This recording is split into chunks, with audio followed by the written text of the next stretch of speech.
Joining us via Skype from Bristol is Tony Gosling. He's an investigative journalist. Many thanks for joining us here on Press TV, Mr. Gosling. Now, what do you make of this move on the part of Russia? Is this more of a symbolic move, so to speak? Well, no, actually, it's a counter move against Trump. I mean, Trump is an interesting character, isn't he?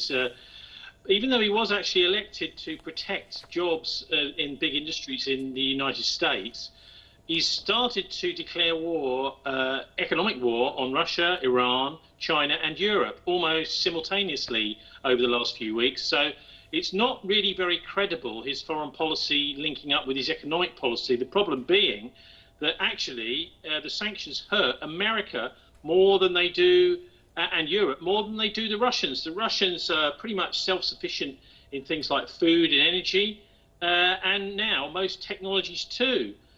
Also in Russia, the people are much more secure because their housing, transport, food, water costs are all very low. So these sanctions are actually going to affect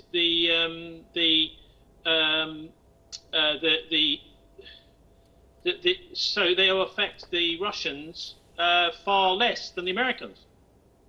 Right. So as far as this counter move is concerned, do you think anybody in the U.S. is taking that into account? Will there be a recalculation on the part of the U.S. and its policies towards Russia? Yes, I think so. But I mean, look, let's understand this language because they're talking about sanctions. Actually, sanctions are economic warfare, and world trade wars have started. Now, this is potentially a precursor to real fighting war. Nation states, what's happening here is nation states are starting to reassert their sovereignty, their economic sovereignty. And for many years, the trade relations have been very relaxed. As those start to tighten up, that means governments want to wrest much more control over who goods and services travelling in and out of their countries.